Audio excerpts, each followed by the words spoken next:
kemarin aku juga sempat ngelihat dokter ternyata udah pernah nge-review ini ya, di Xavier ya. Terus di situ dokter juga udah ngejelasin kalau ini nggak cocok untuk kulit kering gitu loh, Dok. Niacinamide itu sebenarnya adalah vitamin kulit terbaik. Tidak ada skincare yang khusus untuk semua kulit. Omong kosong. Sebenarnya nih untuk pemakaian skincare atau body care nih, Dok ya. Itu yang bener bakalan ada hasil itu berapa bulan pemakaian sih, Dok? Kalau udah nggak pakai, apakah balik lagi bisa hitam lagi gitu loh, Dok?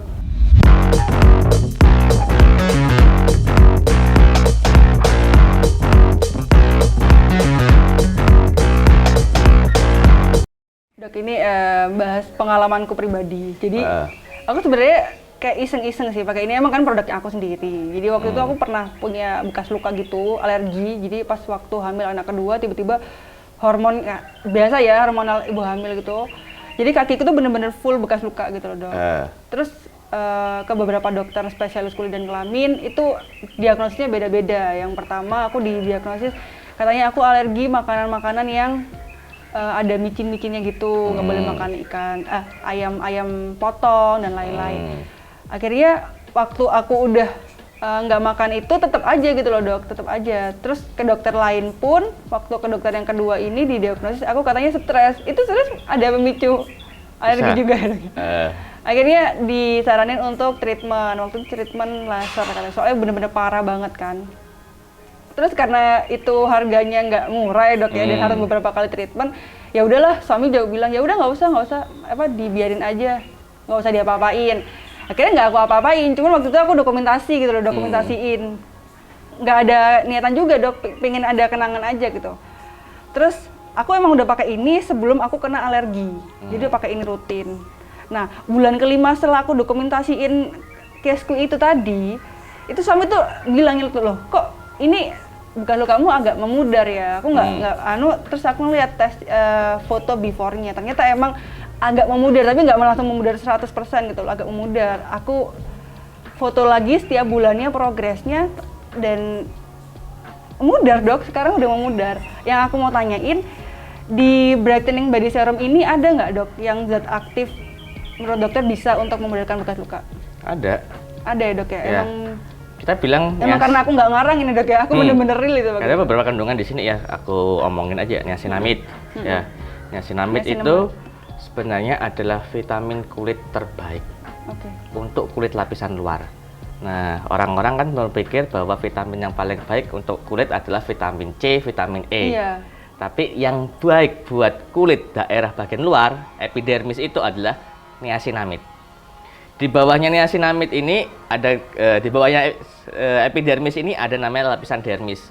Nah, vitamin yang baik untuk lapisan dermis ini ada di kandungan vitamin E dan vitamin C. Di sini ada kandungan vitamin E, tocopherol asetat, itu vitamin E.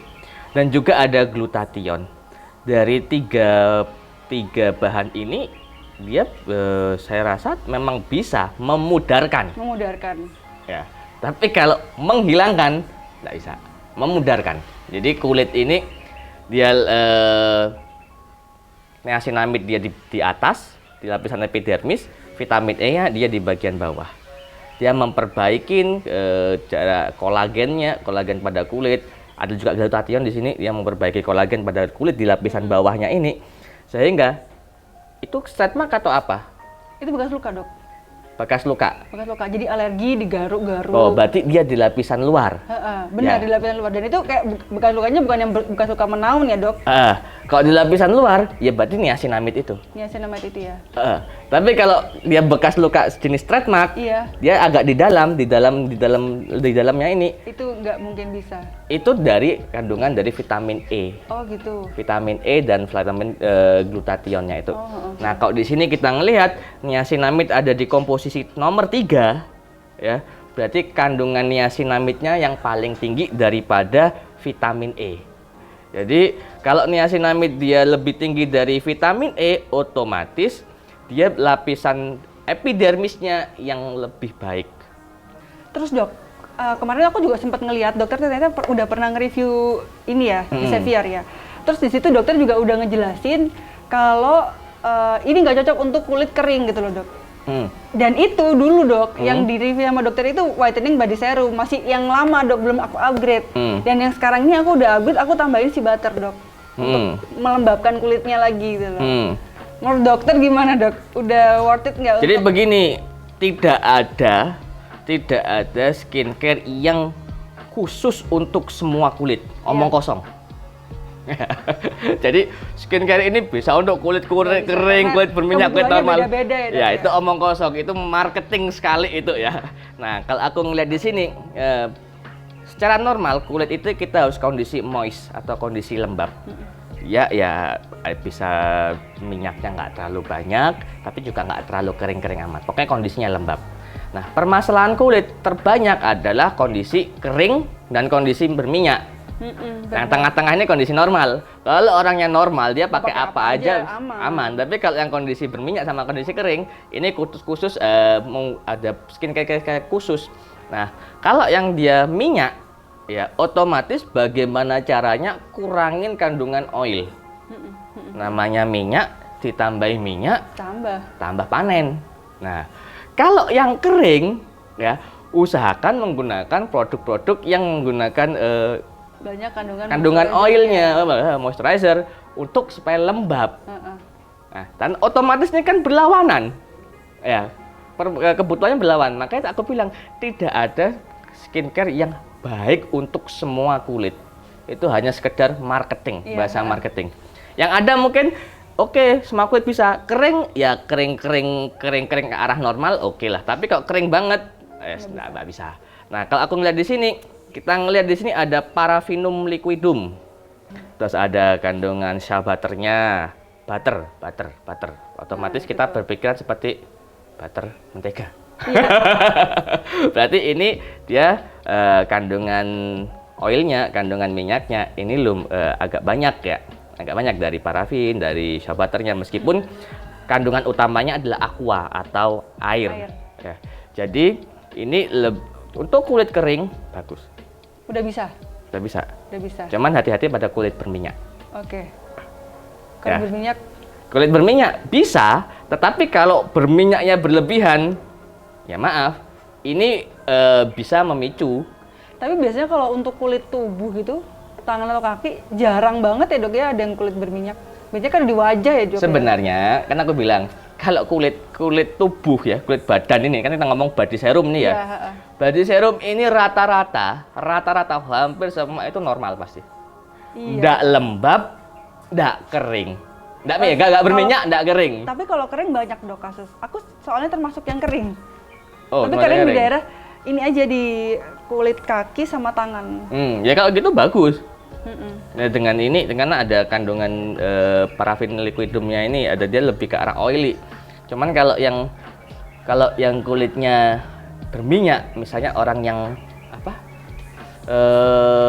berkeringat berlebihan, ada orang-orang yang badannya keringat berlebihan, gobios, mungkin nggak terlalu baik. Karena apa? Ini kan juga ada SPF-nya juga ya. Nah, dia sudah ada SPF, habis itu seperti aku bilang tadi, SPF ini luntur ketika kena air atau kena keringat, seperti itu. Ya memang harus dilakukan reapply. Oke dok, ini aku mau bahas peeling spray sekarang dok. Nah, peeling spray ini kan salah satu produknya di Xavier yang untuk mengangkat kotoran-kotoran gitu loh. Nah, ini yang mau aku tanyain dok, banyak banget tuh yang salah paham gitu loh. Kalau mereka bilang gini, ini kalau di kulit bisa keluar ini kan kotorannya, tapi kenapa di benda mati juga ada keluar kotoran gitu loh, dan warnanya beda. Biasanya di benda mati kayak di lantai atau di kursi itu warnanya bisa hitam atau coklat gitu dok. Oke. Kita ngeliat dari kandungan komposisinya ya, ada akrilat copolymer, terus di sini ada kolagen, glutatian, ada lauret. Nah lauret ini banyak kalau kamu sering lihat di sabun, beberapa sabun juga ada jenis SLS itu ya. Iya. Nah itu. Jadi begini, kita pakai sabun nih, pakai sabun di badan sama pakai sabun di benda mati, beda nggak kira-kira? Sama aja ya dok ya. Kalau dia kotor gini, kotor banget sama kulit kita, otomatis beda lah.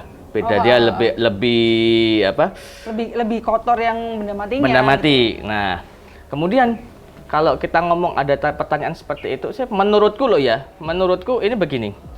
Bukan masalah dagingnya warnanya putih, kalau yang di benda mati itu hitam, bukan. Tetapi adalah berapa banyak kotorannya. Berapa banyak kotorannya yang keangkat.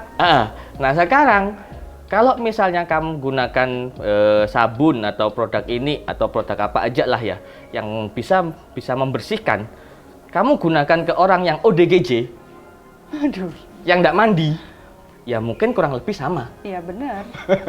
Tapi kalau kamu bandingkan antara produk ini dengan produk sama benda mati yang sudah disterilkan, misalnya alat medis, ya tentu nggak akan jauh beda. Jadi tergantung dari tingkat kekotorannya. Terus kemudian kalau di kulit seperti daki ya, kalau di benda mati enggak. Karena apa? Di dalam kulit seperti aku bilang ada stratum corneum, stratum lucidum, epidermis itu ya.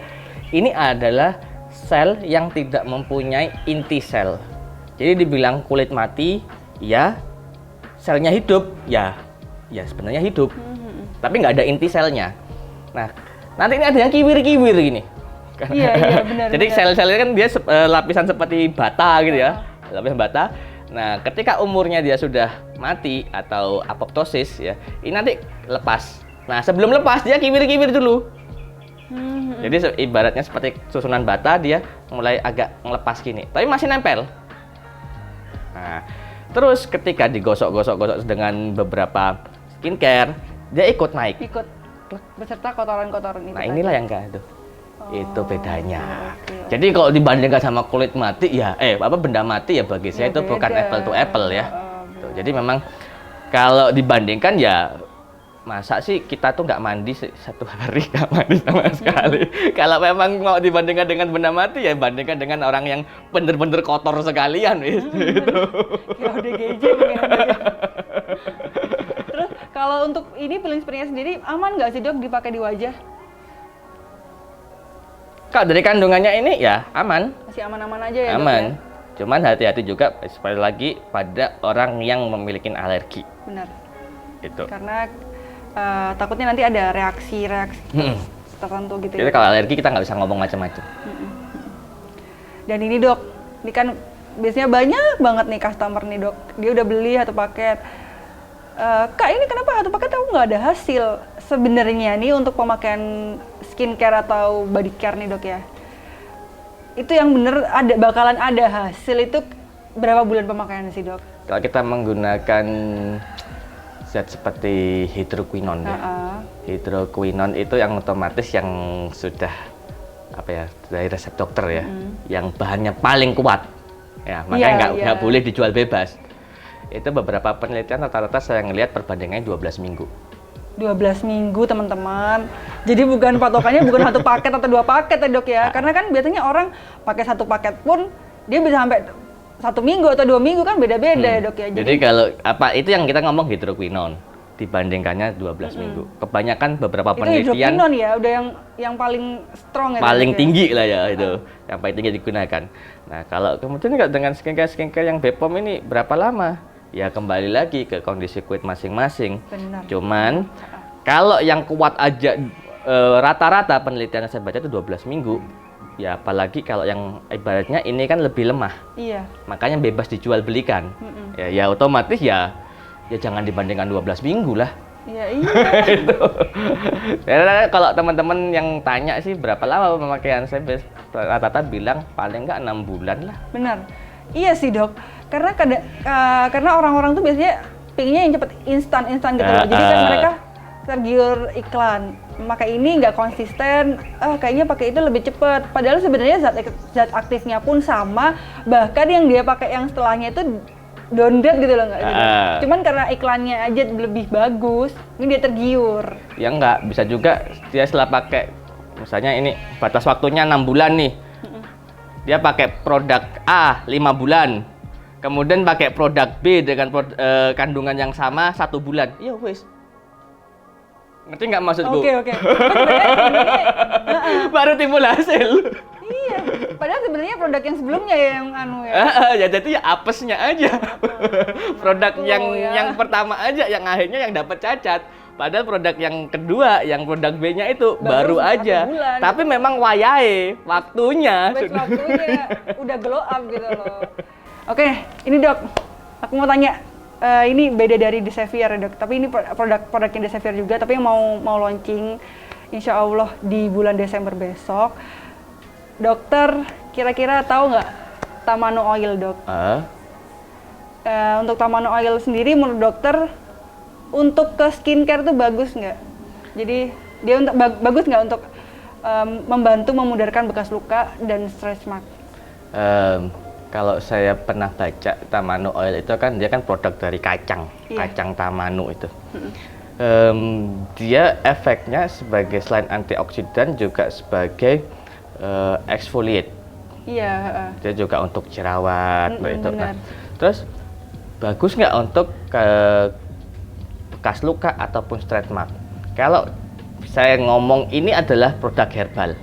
Ya. Tamano Oil adalah produk herbal. Jadi saya nggak bisa ngomong ini bagus atau enggak.